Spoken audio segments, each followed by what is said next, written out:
आश्रमातील सायंकाळची जेवणे झाली.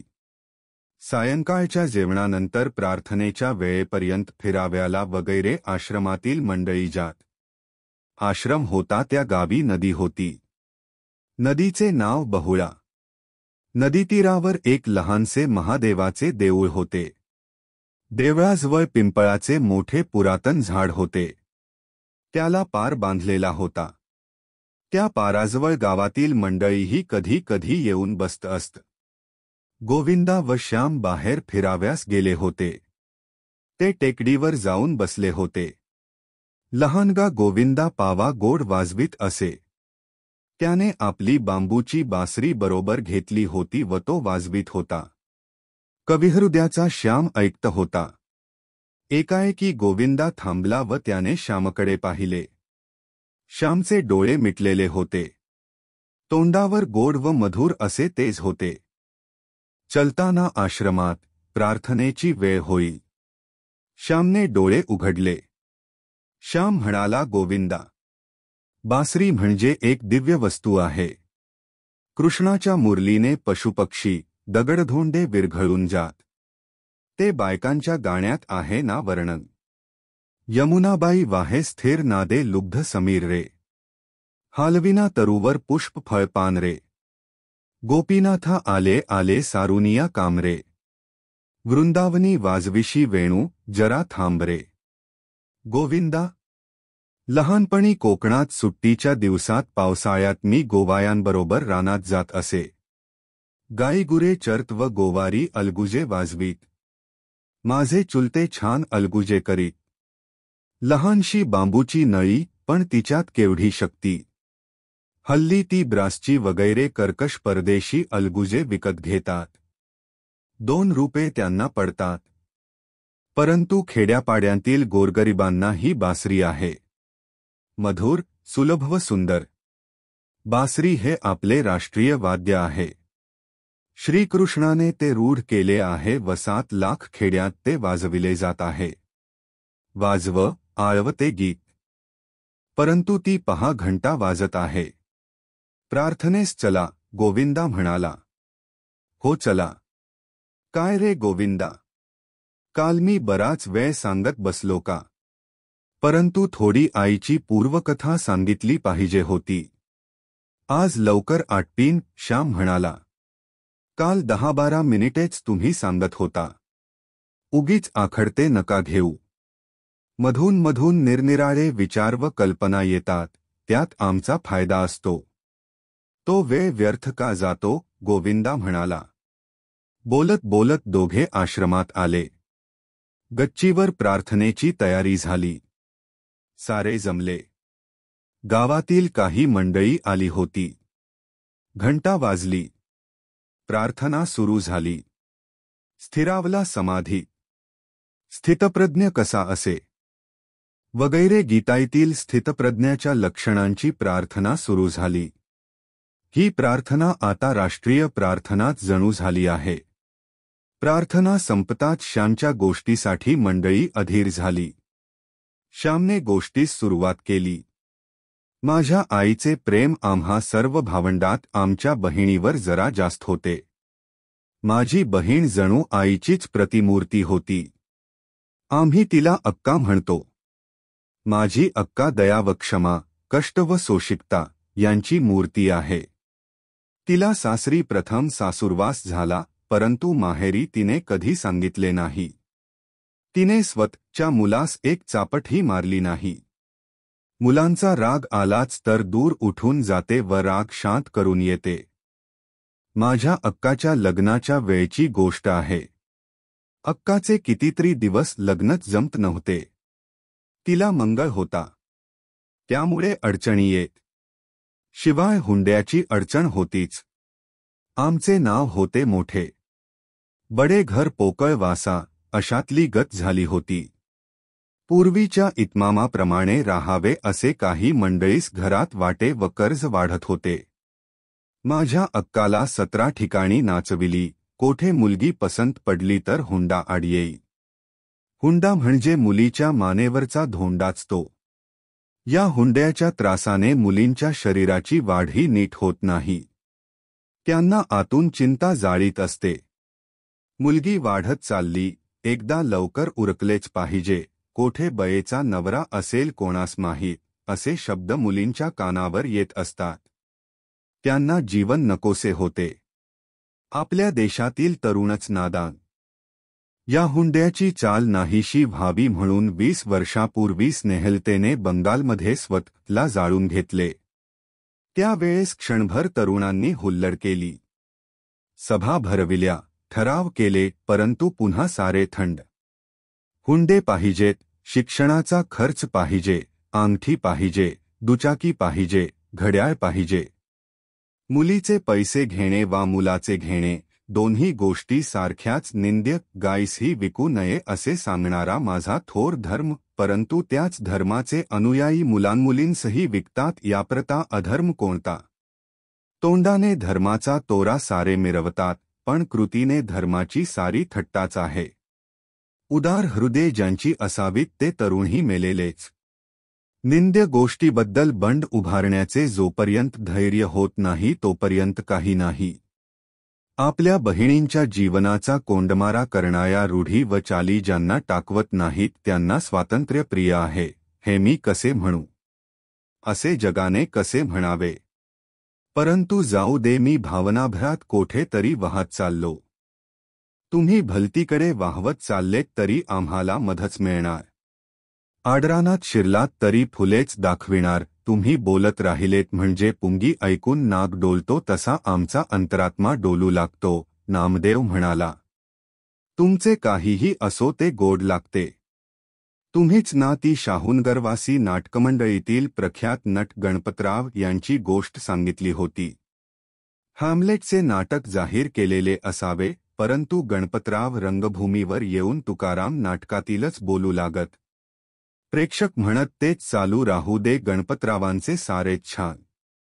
तसेच तुमचे. तुम्ही गोष्ट सांगावा, प्रवचन द्या, आम्हाला आनंदच आहे. गोविंदा म्हणाला. मग अक्काच्या लग्नाचे काय झाले? रामने विचारले. श्याम म्हणाला, रामची आपली मुद्द्याशी गाठ. बरे तर ऐका, पुष्कळसे हिंडल्या फिरल्यावर जमले एकदाचे लग्न रत्नागिरीस व्हाव्याचे होते. आम्हा सर्वांस पालगडाहून रत्नागिरीस जाव्याचे होते. मी तेव्हा 6-7 वर्षांचा असेन. मला फारसे आठवत नाही, परंतु आईच तो प्रसंग सांगत असे. मला तो खवळलेला समुद्र, त्या बैलगाड्या, ते सारे आठवत आहे. गावातील व घरची 50-500 मंडळी निघाली. बरोबर गडीमाणसे होती. बैलगाड्या हरणे बंदराला लागल्या. त्या वेळेस बोटीची फार वाईट स्थिती होती. हरणेला धक्का नव्हता. पडाव समुद्रात कमरेहून अधिक पाण्यात उभे असत. तांडेलाच्या खांद्यावर बसून त्या पडावात जाऊन बसाव्याचे. नंतर ते पडाव बोटीजवळ जाव्याचे. हरणे बंदर जरा त्रासाचे होते, तरी तेथील देखाचा फार सुंदर आहे. हरणेचे पूर्वीचे नाव सुवर्णदुर्ग. हरणेच्या किल्ल्याच्या ओव्या बायकांत रूढ आहेत. हरणेच्या किल्ल्यावरी तोफा मारल्या दुहेरी, चंद्र काढिला बाहेरी. इंग्रजांनी चंद्रसेन राजाला इंग्रजांनी बाहेर काढला, असेही ओवी सांगते. हरणेच्या समुद्रतीरावर नारळीची घनदाट वने आहेत. समोरच उचंबळणारा सागर पाहून ती माडाची झाडे आपल्या मानासारख्या नाचवीत असतात. समुद्राची गंभीर गर्जना 6-6 कोस ऐकू जाते. हरणेला दीपगृह आहे. उंच टेकडीवर लाल फिरता दिवा आहे. येथे खडकं आहेत अशी सूचना बोलता तो गलबतास देत असतो. संतही असेच उंच जीवनावर उभे राहून जगाला मुकेपणाने मार्गदर्शन करीत असतात. संत हे भवसागरातील दीपस्तंभ. संत कृपेचे हे दीप करीती साधका निष्पाप. अशा अभंगाचा चरण जमलेल्या गावातील मंडळीपैकी एकाने म्हटला. खेडेगावातील वारकरी वगैरेंच्या तोंडी कितीतरी अभंग, ओव्या वगैरे असतात. त्यांना जितके पाठांतर असते तेवढे आम्हा सुशिक्षितांस नसते. सुशिक्षितांस इंग्रजी कवी माहीत असतात. त्यांची वचने त्यांना पाठ, परंतु ज्ञानोबा तुकाराम यांची त्यांना आठवण नसते. श्याम म्हणाला, तो लाल दिवा रात्री किती सुंदर दिसतो. रात्री आकाशात चंद्र असावा, समुद्राला प्रेमाची भरती येत असावी. त्या वेळेस समुद्राच्या वक्ष स्थळावर शेकडो चांद नाचताना दिसतात. आपल्या गोजिरवाण्या गोयागोमट्या मुलाचे शेकडो फोटोज समुद्र काढून घेत आहे असे वाटते. समुद्राचा का चंद्र मुलगा, एका लहान मुलाने विचारले. हो, समुद्रमंथनाच्या वेळेस तो 14 रत्नांबरोबर बाहेर पडला अशी कथा आहे, परभारे नामदेवनेच उत्तर दिले. श्याम वर्णनाच्या भरात होता. आपल्या मुलाच्या अंगाखांद्यावर घालण्यासाठी समुद्राने दागदागिने आणले आहेत की काय असेही मनात येते. किंवा चंद्रच शेकडो रुपये घेऊन खाली लाटांशी खेळण्यासाठी उतरला आहे असे वाटते. सारी मौज असते. वारे वाहत असतात, नारळी डोलत असतात, लाटा उसळत असतात, दीप चमकत असतो, चंद्र मिरवत असतो आणि पडाव भरत असतो. तांडेल व खलाशी यांची आरडाओरड चाललेली असते. कोणाचे सामान राहून जाते, कोणाचे बदलते, कोणाचे हरवते. कोणाला पडाव लागतो, कोणाला उलटी येते. ती एखाद्याच्या अंगावर होते व मग तो उसळतो. हिंदुस्थानातील सारी अव्यवस्था, सारा गोंधळ, सारा उदासीनपणा, सारी आम्ही पडावात बसलो, पडाव चालू झाले. वल्हवणारे वल्ही मारू लागले. चुबुक चुबुक पाणी वाजत होते. वायामुळे लाटांचे तुषार अंगावर उडत होते. शाबास, जोरसे असे वल्हवणारे म्हणत होते. पडावात खेचाखेच होती. माझी आई अंगावरच्या मुलाला घेऊन बसली होती. माझी एक आत्याही तेथे बसली होती. आत्याचेही अंगावर पिणारे मूल होते. आत्या आजारी असल्यामुळे तिच्या अंगावर दूध नव्हते. वरचे दूध मुलाला पाजीत, परंतु वरच्या दुधाने तान्ह्या लेकरांना फारसे समाधान होत नाही. आईच्या दुधाची चव न्यारीच असते. ते नुसते दूध नसते, त्यात प्रेम व वात्सल्य असते. म्हणून ते दूध बाळाला बाळसे देते, तजेला देते.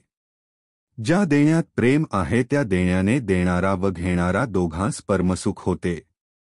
किनाऱ्यावरील बैलगाड्यांच्या बैलांच्या गळ्यातील घंटांचा आवाज दुरून कानावर येत होता. बंदरावरचे दिवे अंधुक दिसत होते. बोट दूर दिसाव्यास लागली होती. तिचा वरचा दिवा दिसू लागला होता. तरी बोट बंदरात येऊन तिला पडाव लागाव्यास अर्धा तास लागला असता. अरे चावतोस काय असा? काय आहे प्यायला त्यात? असे आत्या आपल्या मुलावर ओरडली. तो मुलगा अधिकच रडू लागला. काही केल्या राहीना. पडावातही गर्दी होती. इकडचे तिकडे व्हाव्यास जागा नव्हती. आजूबाजूला जेव्हा पुष्कळ लोक असतात तेव्हा जर मूल रडाव्यास लागले तर आयांना मेल्यासारखे होते. आपल्या मुलाने हसावे व खेळावे, सर्वांनी त्याचे कौतुक करावे, त्याला घ्यावे, नाचवावे, मुके घ्यावे, यात आयांना परमानंद असतो. ते पाहून कृतार्थ वाटते. परंतु मूल जर रडू लागले तर मात्र फजिती. हसया मुलाला सारे घेतात, रडणायाला कोण घेणार? वास्तविक रडणायाला घेण्याची जास्त जरुरी असते, परंतु त्याचाच सारी तिटकारा करतात. जगात सारे सुखाचे सोबती, दुःखाला कोणी नाही. दीनाला जगात कोणी नाही, पतिताला कोणी नाही. ज्याला सहानुभूतीची अत्यंत जरुरी त्यालाच त्याची अत्यंत वाण. दीन को दयालू दानी दूसरा न कोई. मूल रडू लागले तर ती कटकट होते. झालं काय काटऱ्याला रडायला अहो, असाच रोज रडतो वगैरे बोलणी आईच्या कानावर येतात व तिला वाटते की मुलासकट पृथ्वीच्या पोटात गडप व्हावे. चावचाव करणारी तमासगीर मंडळीत जगाच्या बाजारात फार. माझ्या आत्याला त्या वेळेस तसेच झाले. मूल तर राहीना. माझी आई जवळच होती. माझ्या आईने आपल्या मुलास गड्याजवळ दिले व ती आत्याला म्हणाली, वनसंग, माझ्याजवळ द्या त्याला. मी त्याला घेते हो. आईने प्रेमाने आत्याच्या मुलाला घेतले व त्याला पाजले. तो बाळ पोटभर माझ्या आईच्या अंगावर प्याला, हसू खेळू लागला. आई त्या लग्नात स्वतःच्या मुलासही रडवी, परंतु वन्सनच्या मुलाला अगोदर शांत करी. मुलांना काय गोड दूध आईचे मिळाले की राजेच ते. आत्याचे मूल रडू लागताच आईने घ्यावे, पाजावे. आईने कधी कुरकुर केली नाही, उलट तिला परमधन्यता वाटे, परमसुख व समाधान वाटे. माझी आई ती गोष्ट एखादे वेळेस सांगे व म्हणे, श्याम, अरे जवळ असेल ते दुसऱ्यास द्यावे. दुसऱ्याचे अश्रू थांबवावे, त्याला हसवावे, सुखवावे. या आनंदासारखा आनंद नाही. स्वतःच्या मुलाचे, श्याम, कोणीही कोडकौतुक करील, परंतु दुसऱ्याच्या मुलाचेही करील, तितक्याच प्रेमाने करील तोच थोर.